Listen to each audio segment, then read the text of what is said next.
We're going to quickly discuss how you and your students can create ebooks using Google Slides.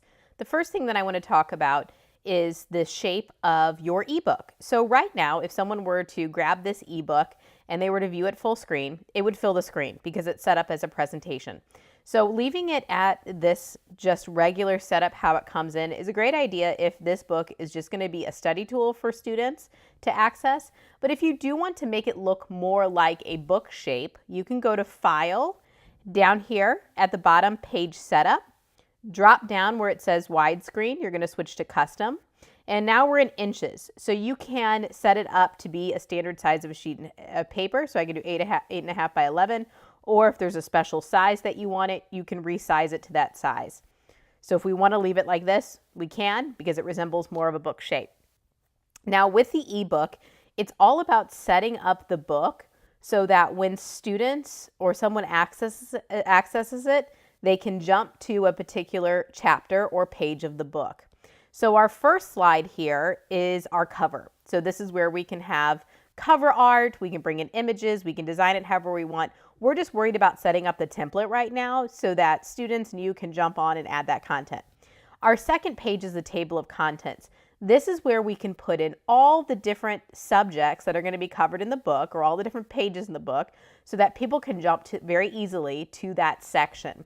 So if you're thinking about topics for your ebook, you can probably think of a unit of study, vocabulary, or different concepts that really lend themselves well to creating this sort of ebook. And the beauty of it is that Google Slides is collaborative. So if you want each student to have a responsibility of covering something or a group, or maybe students create their own or tell their own stories. It doesn't have to be covering a concept in class, but this is a great way for a class to come together and build a study resource or tell a story.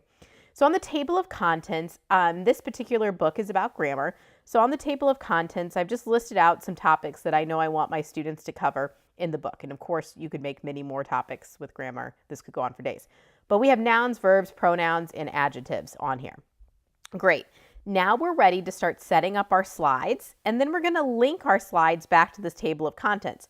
That way, when someone is on our ebook and they want to jump right to pronouns, they can click pronouns. It'll jump them to that page, and then they can click to go back home. So to set this up, we're going to make a new page. I'm just going to my new page option here, and I'm going to title it with nouns. And you'll see why we want to title it here. It's going to help us link later. The other thing that I want to do, if I wanted my students to put particular things on here, I would set it up as a template. So maybe I want to say replace this with the definition and then add an example.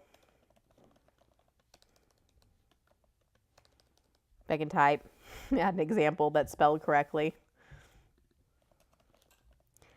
Add an image, and so on and so forth. I can put that here. Also, the speaker notes is a great section to do this. The reason why I'm pausing to say this on the first slide is we're going to duplicate this noun slide over and over and replace noun with the correct title, just so all of that stays put. The other thing we're going to add here is a home button. We're adding it now so that when we duplicate this noun slide, it'll stay on there. I like to insert a home icon and then make it link back to our table of contents page. How I do that is up at the top, I'm going to go to Insert Image, and I'm just going to search the web. If there's another image that you want to find or have saved on your computer, that's great too. I'm just going to type in a house icon. Looks great. Insert it. I'm going to resize it so that it is in the lower right-hand corner. That's kind of a standard place. And that's just an indication. If you're 50 pages into the book and you want to go back to the table of contents, the audience of my book can just click and then go back to the table of contents. Now I need to make this image a link so that when someone clicks it, it takes them back to the table of contents or to the first page if I choose to go there. So what I do is I select my house image. On my keyboard, I can press Control K, or I can use my Insert Link button, or I can go to Insert and Link in the menu. Instead of pasting a link in here, I'm going to click on Slides in this presentation, and I want to go to my table of contents slides, and I'm going to apply it. Okay, so if everybody's with me, all we've done is we've set up our table of contents, nouns, verbs, pronouns, adjectives. We can add to this later if we need to too, no big deal. I've also set up my first one. This is kind of my template here for nouns. I have my icon that links back to my table of contents, so it jumps back up there when people click it. Now I'm ready to duplicate. Control D will duplicate for you, or I can right click and on the slide and click duplicate side. So now I'm just going in and I'm changing where it says noun to verb. I'm duplicating again, and I'm changing where it says verb to pronoun. And then I'm going to go one more time because we have adjectives. I totally knew that. I didn't have to look. And adjectives here. All right, now that we have these set up, our home buttons, again, the link just copied, beautiful. Don't have to worry about that. I'm going to go back to my table of contents now, and I want to make each of these a hyperlink. So I'm selecting where it says noun, Control K, or I'm going to click my link button up here. Again, I'm not linking to something down here. I'm linking to slides in this presentation. And this is why they're labeled. This is why I went through and labeled them first, because now I'm just matching. Nouns is matching to slide 3. When someone clicks nouns on the table of contents, I want them to be jumped to slide 3. I click apply. I'm going to keep going down, Control K again, slides in this presentation. I'm matching verb to verb. Do the same for pronouns.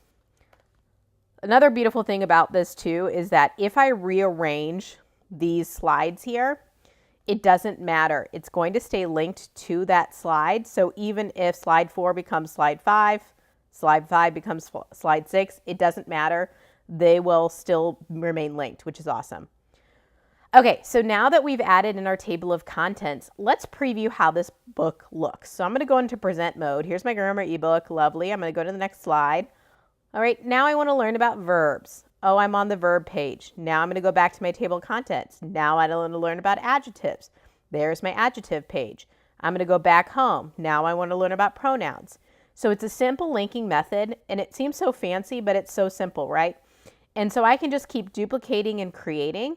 And this is an awesome tool. Again, you can think of our students writing a nonfiction piece. Is there a unit of study, or maybe it's something you do throughout the quarter and it's a study guide you're building. Grammar, vocabulary. There's a number of ways that students can show what they know creating this ebook. You can add in drawings. They can take pictures of their work and insert in here. There can be links to outside resources, so it doesn't have to link just inside here. It can take you to other places. The final thing I want to show you is the publish to the web option. So if students wanted to study from this, right, you would think maybe you would want to share it with them. They could click present and go through it. But the fun thing about this is hiding all of this edit, right, and going into just a published version. So how we do that is we go to File, and then we go to Publish to the Web. When we do this, we are going to say we don't want it to auto advance, okay, really? So let's do every minute. That way we're not worried about it auto advancing. I would not start it when the slideshow, we're not even going to start. People are going to click through it. And we don't want to restart it. We just want it to sit there. I'm going to click my Publish button, click OK again. And now I have a link that I can share out. Okay, so this makes the content visible to anybody who has the link can view it.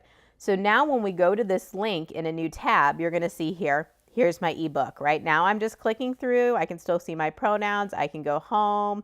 All of that is right there. If I make any changes to it, it'll go live. I don't have to click publish again. That's just file publish to the web. Under embed, I can grab a code if I want to put it on my Google site and have it embedded on my Google site in the player version. So in this published version, I can also do that. I hope you'll have some fun creating some ebooks with your students.